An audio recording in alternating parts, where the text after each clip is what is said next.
Bawat likha ng artist sa Nueva Ecija na si Elito Circa sumasalamin sa mga alamat, kwentong bayan at kasaysayan ng ating bansa. Ang puhunan ng kanyang mga obra, literal na dugo't pawis, gawa sa hindi pangkaraniwang art material, ang sariling dugo. Lumaki raw sa hirap si Elito, kaya kung ano-anong material daw ang ginamit niya para makapag-drawing gaya ng duhat at kamatis. Uling sakala ng gamit ko, ganyan. Kung sakali man bibili ka ng gamit, ay tatravel ka pa, maglalakabay ka pa ng mga 5 hanggang 6 na oras bago ka makarating sa susunod na pamayanan. Noong 7 taong gulang si Elito, nasugatan siya habang naglalaro. Nagdugo ito, pero imbis na matakot, nakaisip ng ideya si Elito. Lahat ng bagay na mansa sa damit, talagang iniipon ko yun, tapos yun yung ginagamit ko talaga sa pag-paint. Hanggang later on, yun nga, pag nasusugatan ako, ginagamit ko rin yung dugo ko. Akala ko kasi hindi na matatanggal yun. Ngayon, hindi na niya kailangan masugatan. Nagpapa-extract daw siya ng dugo sa health center kada 3 buwan. Itinatago niya ang dugo sa isang cooler sa kanyang studio para sa mga susunod niyang proyekto. Isa sa mga ipinagmamalaki ni Elito na obra ang 4x8 feet niyang blood painting tungkol sa kasaysayan ng bayan ng Pantabangan. 2 linggo raw itong natapos. Pero mas matayog ang kanyang susunod na misyon, ang makalikha ng pinakamalaking painting galing sa kanyang dugo na makakapasok sa Guinness Book of World Records. Bukod tangi ang mga obra at pamaraan ni Elito, literal ngang may personal touch.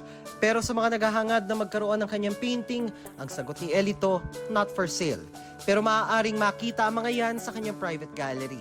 Napakahalaga sa akin nung mga obra ko. Unang-una, yan nga, galing sa akin, no? Blood ko mismo, yung DNA ko nandyan, no? Ang filosofiya ko sa buhay, parang tipong ang buhay ay bilog paulit-ulit, no? So, tools siya para matandaan mo yung nakaraan mo. Magandang araw po sa inyo lahat mga kapuso. Ito po ang walang kinikiligan, walang pinoprotektahan. Serbisyong totoo lamang po mga Excuse me po, Mike Enriquez. Ikaw ba yan? Maaliwalas ang panahon, maganda at sikat ang araw. Muli ito po ang yung Kuya Kim. Kuya Kim, ano na? Pero dapat alam mo na siya ay isang voice impersonator. Yan si Jed Hael, tubong Cuenca, Batangas. Bukod sa mga tagapagbalita, pati ilang sikat kaya niyang kopyahin. Wow! Ito sinasabi ko sa inyo eh. Ha? Alam nyo? Sa mga kababayan ko sa Batangas, ako po'y saludo sa inyo. Pati cartoon. Yakang-yaka. Ate Raymond! Nandiyan si Dumulog tsaka si Sineo. Paano na ako ngayon? Ano ka ba naman, Nobita? Wala ka bang mga magulang? Ito, gamitin mo. Ang makinang nagpapatapang. Wow! Ilan sa kanyang video pumalo na sa 1.8 million views. Ulitan namin ng mga magkakatropa, ginagaya ko po yung mga boses. Tapos nare-recognize nila, uy, boses ah. Tinulit-ulit ko siya kasi napapasaya ko siya. Sila ang mga kaklase. Noong una, shook ang kanyang misis pag nakakausap siya. Kasi dati napapakinggan ko lang po yung sa CR habang naliligo. Ang tagal-tagal niya sa CR at ang ingay-ingay niya kung sino-sino mga boses yung naririnig ko. Sa ngayon, mahigit 60 personalidad na ang kayang i-voice impersonate ni Jed. Discover ko din na may mga iba pala akong kayang gawin. Pero gaya-gaya man si Jed sa mga boses ng iba, pagdating sa pagpipinta, 100% na orihinal ang kanyang mga obra. Isa rin kasi siyang visual artist. Pero magkaiba man ang disiplina, iisa lang ang layunin ng kanyang ginagawa, maka-inspire at makapagpasaya. Dahil hindi po natutulog ang balita, nakatutok po kami. 24 oras. Excuse me po.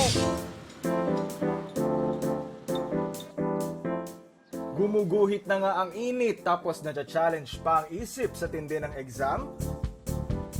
Sa Bagbagi National High School, kahit hindi recess, may pamerienda si Teacher Arlene Rodriguez habang nag-exam ang kanyang mga estudyante. Pang-pamotivate raw para mag-aral silang mabuti. At ito pa, ang kanyang pagiging teacher with the heart, hindi lang daw nararamdaman pag exam week.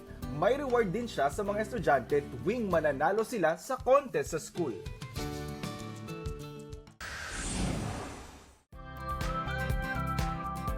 Speaking of motivation, may ganyang atake rin sa Bariles, Cebu. Pero kailangan malampasan muna ang hamon ni Nanay Livy Gedoria. Sisiw lang ang kriteria, ang maka-perfect sa exam. Ang reward, free snacks mula sa kanyang sari-sari store. Pero para lang sa first 20 students ito ha, naisip daw ito ni nanay para ang mga estudyante kahit humaharap sa hamon ng panahon, nagkakaroon pa rin ng inspirasyon sa edukasyon. Ready, set, pulot. Kahit maulan, game na nagpulot ng basura ang mga grupong ito. Ito ang garbage-picking sport o Spogomi World Cup 2023. Nagsimula sa Japan ang Spogomi. Ang spo mula sa salitang sport, habang ang gami ay Japanese word para sa basura. Gamit ang gloves, supot at thong, may 1 oras sa mga kalahok para magpulot ng basura sa kapaghihiwa-hiwalayin at titimbangin. Bawat uri ng basura ay may katumbas na puntos. Si Alex Tedios, isinama pa ang 2 pamangkin. Para habang bata pa sila, alam na nila kung paano wag magtapon kung saan-saan lang. Alam nila kung ano yung pagsisegregate. Kesa po magbabad sa gadgets, maganda pong tumulong sa Mother Earth. May mga magkakaibigan ding sumali. Gusto rin po namin makatulong po sa ating kalikasan po. Nakakapagod po pero at the same time masaya. Layo ng kompetisyon na ipaalala ang kahalagahan ng pagpupulot ng basura. Para hindi naman po tayo magkaroon ng dim future, we need a greener earth and we need a bluer sea. Mula sa 35 teams, nanaig ang Team Chick Trinity. Nanalo sila ng all-expense-paid trip to Japan. Ire-represent din nila ang bansa sa Spogomi World Cup 2023 sa Japan sa Nobyembre. Naghahanap ka ba ng kakaiba at bagong sport? Bakit hindi subukan ang disc golf? Disc golf po isang regular golf lang. So kung alam niyo po yung golf, ganun lang po, ang pagkakaiba lang niya is yung mga materials na ginagamit. Bawat player may hawak na disc na ihahagis hanggang makarating sa basket o hole. Ang may pinakakaunting hagis hanggang marating ang basket ang mananalo. May 9 holes sa isang laro. Nadodoble ito kapag may torneo. Sa mga gusto itong subukan, may binuksang disc golf course sa Nayong Pilipino. It's the first ever inaugural event, inaugural tournament of the disc golf. We are lending our park for this to be the temporary home of DIGA. Galing tayo sa pandemya na matagal tayong nakakulong sa loob ng bahay, so naghahanap tayo ng outlet ba? And this golf ay bagong-bago. Napaka-exciting, napakadaling laruin. Kung sa basketball hindi po kami nagcha-champion, dito po nag-champion po ako. Nag-first po ako at pang-4 po ako sa Pilipinas na kamit ng trophy. Pagbabata ko po, isama niyo po yung sama ng loob niyo sa school first. Medyo different siya, but it's fun, it's for everyone. So yun yung na-feel ko, yun yung naging parang come on sa akin. Kahit wala kayong parang previous sport or whatnot. So ito raw tinatawag na power grip. Kailangan yung 4 na fingers nyo nasa likod o ilalim at yung thumb nyo nandito sa harap.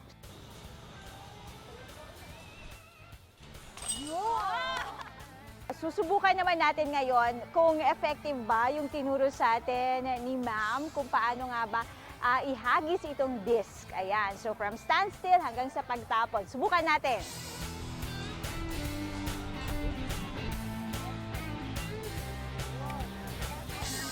Para sa lahat ang larong ito, mapabata man o matanda, basta't may kakayahang ihagis ang disc. Pagpasok pa lang sa Bearseum o Bear Museum sa Amadeo, Cavite, bubungad na ang giant teddy bear na si Berry. Cuteness overload din ang mga royal bearness na ito na ready na for picture taking. Palawakin ang iyong imagination hanggang outer space kasama ng astronaut bears. At mag-under the sea kasama ang mga bear mates. Para ka namang nasa Nebearland kasama si P-Bear Pan at Tinker Bear. Meron ding Asian-looking bears, panda at iba't iba pang uri ng bears. Kapag sinabing teddy bear, ang una nating naiisip, hugs at childhood memories. Kaya naman dito sa Bearseum, tiyak na tanggal ang iyong stress sa dami ng teddy bear na pwede mong yakapin. Ang mga may-ari ng Bearseum, stressed daw noon sa kanilang trabaho. Kaya naman happy place ang naisip nilang iparana sa mga customers. Ang mission lang talaga namin is to bear happy thoughts. So we would like to have parang may place na pag pinuntahan mo, makalimutan mo yung daily routine mo and then yung experience sa haven like this. Patok ang Bearseum sa mga bata, magkakaanak pati na mga couples. Colorful po. Tsaka ang cute po ng design. Mahilig kasi ako sa mga cute things. May alfresco dining din na may giant inflatable teddy bear. Pati nga pizza na inihahain dito, teddy bear din ang theme. Ang mga turista namang tapos ng mag-tour, bibigyan ng token para makapaglaro sa claw machine na ang premyo. Teddy bears din. Brusko, kulo-kulubot, mukhang astig. Pero dahil dyan, kaya maraming na-in love sa mga bulldog. Ang ilang bulldog inirampa sa Bully Fest Battle Royale. Bida hindi lang pangangatawan na talino ng mga bulldog, kundi pati ang galing ng Pinoy breeder sa pagtitrain.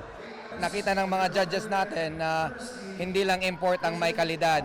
Yung mga island boar, nakakasabay din tayo. Marami tayong mga island boars din na nanalo. Kabilang sa winners ang bulldog ng batang si Jasmine. Masaya po. Thank you po sa lahat. Pang ano na rin po niya to, pang 17 trophies. At ang mga bulldog, bukod sa matalino, malambing din. Pag titignan mo sila palagi, parang lagi silang malambing, mapagmahal, tsaka playful. Basta maalaga at maasikaso ang fur parents, tiyak na healthy at loving din ang fur baby.